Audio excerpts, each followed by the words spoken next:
O que posso fazer para apoiar emocionalmente uma amiga que está enfrentando câncer de mama? Que pergunta importante. A maioria das pessoas acha que é... o que eu falo?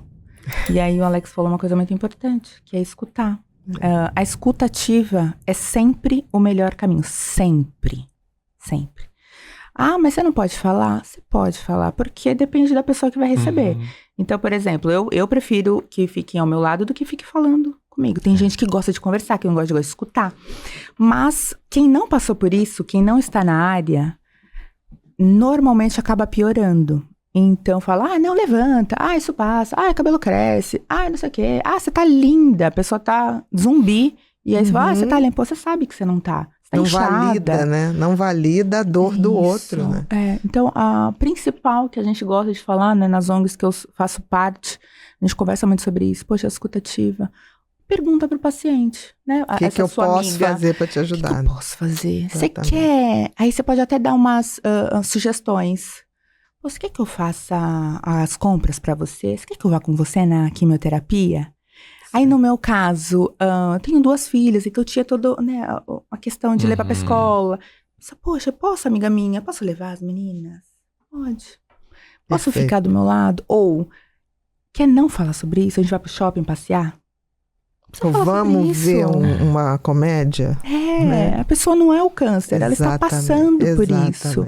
Então, assim, eu diria escutativa e perguntar. O que você Até gostaria? porque existe, né?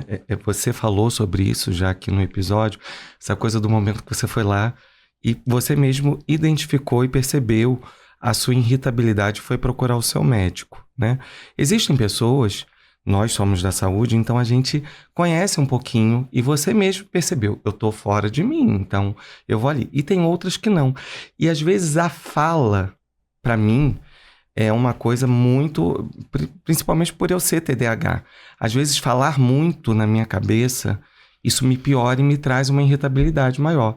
Então, não quer dizer que eu não queira que você esteja perto. Mas esse silêncio fica perto, mas às vezes essa coisa de querer agradar e ficar falando alguma outra coisa. Então, assim, faça isso exatamente. Eu posso ficar aqui do seu lado? Eu vou ficar só quietinho. Não, e a pessoa pode pautar o que vai ser bom para ela. Exatamente. E outra situação muito comum é, quando a gente passa por isso, a gente recebe muitas mensagens. Porque muita gente não tem, né, não pode ter contato, enfim. E muita gente. E aí as pessoas ficam, como é que você tá hoje? E no dia seguinte, como é que você tá hoje? E como é que você tá hoje? Então, o que eu falo, a sugestão é, você quer mandar mensagem? Manda assim, olha, tô aqui, tô lembrando de você, qualquer coisa eu tô aqui. Um coraçãozinho. Se a pessoa precisar, ela vai falar, então, eu não tô bem. Agora, essa cobrança é muito difícil para o paciente. E outra situação que eu acho extremamente relevante a gente citar aqui, nós pacientes, né, e OncoFriends, a gente escuta muito sobre essa culpa do paciente, né, de ter câncer. Isso é muito forte. Mesmo sabendo que existe sim um sistema imunológico que abre portas para isso, ninguém escolhe ter câncer. Então, essa culpa, ela precisa ser tirada do paciente. Com certeza. Fato. Então, a gente escuta muito, Bia, as pessoas falarem assim, não, mas é que aí você deixou, ou, é que você sofreu muito na vida. Ou, é porque o seu marido te deixou. Gente, todo mundo vai sofrer na vida. Todo mundo vai passar por um trauma. E ninguém escolhe isso. Então, tirar isso nunca é culpa. Existe. É direita, então foi abandono da mãe. Esquerda, porque é abandono do marido. Existe. As pessoas falam, tá? Não é... As pessoas falam. E é comum. E aí você percebe que não é. A pessoa não quer maldade, não é isso.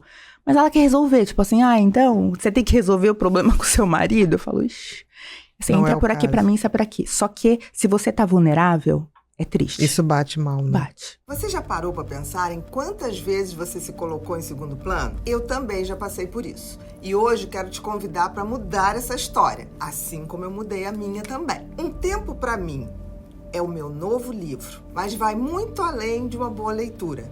Ele é um guia para que você redescubra a importância de tirar um tempo só para você. Ele já está disponível em pré-venda na Amazon. Ele é a sua oportunidade de embarcar em uma jornada de autocuidado e autoconhecimento que pode transformar a sua vida. Não quero mais você se colocando em segundo plano, mas o que esperar desse lançamento? A cada dia do ano, uma nova reflexão que vai te fazer parar, pensar e se conectar com as suas emoções. Você terá 365 dias de aprendizado e crescimento pessoal ao seu alcance. Cada página é um lembrete para que você olhe para dentro, valorize quem você é realmente e cuide do que há de mais importante, a sua mente. E como garantir o seu? É fácil. O livro está disponível na Amazon e nas principais livrarias online do Brasil. Não perca tempo e reserva o seu exemplar agora mesmo. Eu te encontro nas páginas desse valioso autocuidado que está por vir. Um grande beijo e a gente se encontra lá no nosso tempo.